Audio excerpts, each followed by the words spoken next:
এই পৃথিবীর প্রত্যেকটা সফল মানুষের কাছে গিয়ে যদি তুমি জিজ্ঞেস করো এই পৃথিবীর সব থেকে বোকা মানুষ কারা, তখন দেখবে তারা প্রত্যেকেই একটাই উত্তর দেবে, যারা সময়ের মূল্য বোঝে না, যারা সময়কে সঠিকভাবে ব্যবহার করতে পারে না, যারা সময়ের মূল্য বোঝে না, সময়কে সঠিকভাবে ব্যবহার করতে পারে না।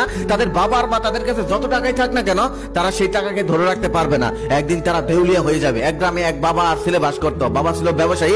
সে ব্যবসায়ী হওয়ার কারণে তার কাছে সময়ের মূল্য ছিল অনেক, আর ছেলের কাছে সময়ের কোনো মূল্যই ছিল না। হেলায় খেলায় কাটিয়ে দিত, বাবার কাছ থেকে টাকা নিত, আর বন্ধু বান্ধব নিয়ে আড্ডায় মেতে থাকতো। লেখাপড়া বা কাজ কোনোটাই সে ভালো মতো করতো না। বাবা অনেক বোঝানোর পরেও তাকে কিছুতেই বুঝাতে পারছিল না। সে বলতো, আমার বাবার এত টাকা থাকতে আমি কেন কাজ করব, আমি কেন লেখাপড়া করব? আমার বাবার যত টাকা আছে তা যদি আমি সারা জীবন বসেও খাই তাহলেও ফুরাবে না। বাবা ছেলেকে নিয়ে সবসময় টেনশন করতো, কারণ তার যতই টাকা থাকুক না কেন, সে যদি এই টাকাগুলো ধরে না রাখতে পারে তাহলে সে একটা সময় দেউলিয়া হয়ে যাবে, রাস্তার ফকির হয়ে যাবে। টাকা সেই ধরে রাখতে পারে যে টাকা রোজগার করতে পারে, যে টাকা রোজগার করতে পারে না সে কখনো ধরেও রাখতে পারে না। অনেক চেষ্টা করেও বাবা তার ছেলেকে বুঝাতে পারলো না। তারপর সে মনে মনে ভাবলো তাকে একটি বাস্তব উদাহরণ দিয়ে চোখে আঙুল দিয়ে বুঝিয়ে দিতে হবে। তারপর বাবা সিদ্ধান্ত নিল যে একদিন তিনি ঘুরতে যাবে ছেলেকে নিয়ে।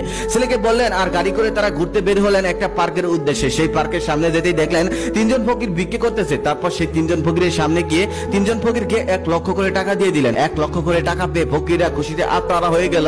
এদিকে ছেলের ভিতরটা জ্বলে পুড়ে ছাই হয়ে যাচ্ছে। ছেলে মনে মনে ভাবতেছে, আমি টাকা চাইলে আমাকে 10,000 টাকাই দেয় না, অথচ এখানে লক্ষ লক্ষ টাকা দান করছে, কিছুই হচ্ছে না তার, আর আমার বেলায় জ্বলে পুড়ে ছাই হয়ে যায়। বাবা তখন ছেলের মুখের দিকে তাকিয়ে বুঝলো ছেলে মনে মনে কি ভাবতেছে। তারপর ছেলেকে নিয়ে পার্কের ভিতরে গেল, আর পার্কে ঘোরাঘুরি করে তারা বাড়িতে চলে গেল। এভাবে 1 বছর কেটে গেল। 1 বছর পর আবার ছেলেকে বললেন, চলো আবার আমরা পার্কে ঘুরতে যাব। তারপর সেই পার্কের উদ্দেশ্যে দুইজন বের হলো। সেই পার্কের সামনে এসে দেখলো এবার একজন ফকির ভিক্ষে করতেছে, আর বাকি দুজনকে আর দেখা যাচ্ছে না। তারপর সে একজনের সামনে গিয়ে বলল, গত 1 বছর আগে আমি তোমাকে 1,00,000 টাকা দিয়েছিলাম, মনে আছে?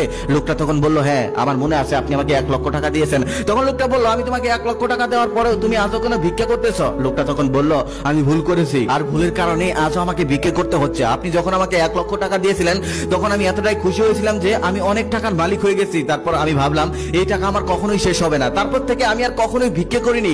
আমি প্রত্যেকদিন ভালো মন্দ খেতাম, প্রত্যেকদিন সেখান থেকে টাকা বের করতাম আর খরচ করতাম। আমি সবসময় এটাই ভাবতাম যে আমার কাছে 1,00,000 টাকা আছে, তবে সেখান থেকে বের করতে যে টাকা কমে যাচ্ছে সেটা আমি কখনোই ভাবিনি। 2 মাস পর যখন আমি হাত দিলাম তখন আমি অবাক হয়ে গেলাম, দেখলাম আমার পুটলিতে আর একটা টাকাও নেই। তখন আমি ভেঙে বললাম, তখন আমি বুঝতে পারলাম আসলে সেখান থেকে আস্তে আস্তে আমার টাকা ফুরিয়ে গেছে। তবে এতদিন আমি ভাবতাম আমার 1,00,000 টাকার 1,00,000 টাকাই আছে। তারপর আর কি করার, আমার আর কিছু করার ছিল না। তারপর আমি আবার ভিক্ষা করতে লাগলাম। আমি সময়ের গুরুত্ব বুঝিনি বলে আজ আমাকে 1,00,000 টাকার মালিক হওয়ার পরেও আবার ভিক্ষা করতে হচ্ছে। তখন ব্যবসায়ী তাকে বলল, তোমার সাথে আরো 2জন লোক ছিল, ওরা এখন কোথায়? ওদেরকে তো দেখতে পাচ্ছি না। তখন সে বলল, এখান থেকে একটু দূরে যাওয়ার পর একটা আইসক্রিমের ফ্যাক্টরি দেখতে পারবেন। সেই 2জনের মধ্যে একজন হলো সেই আইসক্রিম ফ্যাক্টরির মালিক, আর বাকি জনের খবর সেই আইসক্রিম ফ্যাক্টরিওয়ালার কাছ থেকেই জেনে নিয়েন। তারপর পিতা তার পুত্রকে নিয়ে সেই আইসক্রিম মিলের উদ্দেশ্যে চলে গেলেন। সেখানে যাওয়ার পর সেই আইসক্রিম ফ্যাক্টরিওয়ালা তাকে অনেক রকম আইসক্রিম খাওয়ার অফার করলো, আর বলল, আপনি সেদিন আমাকে টাকা দিয়েছেন বলে আজ আমি এত কিছু হতে পেরেছি। আপনি যদি সেদিন আমাকে টাকা না দিতেন তাহলে হয়তো আজও আমাকে ভিক্ষা করতে হতো ওই পার্কের সামনে। ব্যবসায়ী তখন বলল, আমি তোমাকে মাত্র 1,00,000 টাকা দিয়েছিলাম,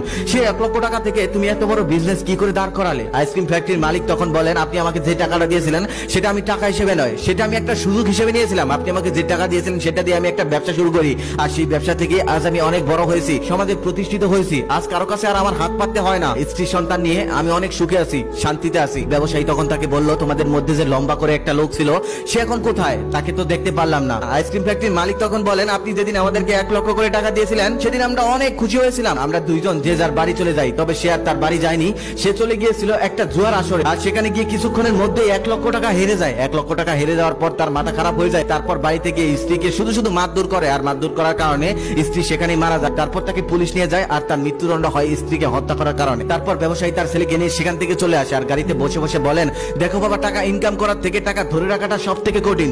সবাই টাকা ধরে রাখতে পারে না, যে সময়ের মূল্য দিতে পারে না সে কখনোই টাকা পয়সা ধরে রাখতে পারে না। তোমার বাবা যতই টাকা থাকুক না কেন, তুমি যে এই টাকাগুলো ধরে রাখতে পারবে, তুমি যে সঠিক পথে চলতে পারবে, এটার কোনো গ্যারান্টি নেই। দেখো, আমি 3জন লোককে সমান সমান টাকা দিয়েছিলাম। প্রথম জন সেই টাকাটা পেয়ে ভুক বলে সেটা মেতে উঠেছিল, সময়ের কোনো মূল্য দেয়নি। সময়ের মূল্য না দেওয়ার কারণে কিছুদিনের মধ্যেই তাকে আবার তার আগের জায়গায় চলে যেতে হয়েছে। সে তার ভোগ বিলাসিতা ধরে রাখতে পারেনি। আর দ্বিতীয় জন তার সময়ের মূল্য দিয়েছিল, টাকাকে সঠিক কাজে ব্যবহার করেছিল, যার কারণে আজ সে একজন সমাজের সম্মানিত ব্যক্তি, সুখে শান্তিতে জীবনযাপন করছে, দিন দিন আরো বড়ই হচ্ছে। আর তৃতীয় জন সেই টাকাটা পেয়ে সেই টাকার ওজন সহ্য করতে পারেনি, পথভ্রষ্ট হয়ে গেছে, তাই তার জীবনটাই শেষ হয়ে গেছে। দেখো, তোমার কাছে যত টাকাই থাকুক না কেন, তুমি যদি সময়ের মূল্য না দাও আর সেই টাকাগুলো সঠিক কাজে ব্যবহার না করতে পারো, তাহলে কিভাবে সেই টাকা তোমার কাছ থেকে চলে যাবে তুমি নিজেও বুঝতে পারবে না। দেখো, আমি একজন কৃষকের সন্তান ছিলাম। কৃষকের সন্তান থেকে আজ আমার যোগ্যতা যোগ্যতার কারণে এই পর্যন্ত এসেছি। আর তুমি যদি যোগ্যতা অর্জন করতে পারো তাহলে তুমি আমার থেকে উপরে যেতে পারবে, আর যদি তা না হয়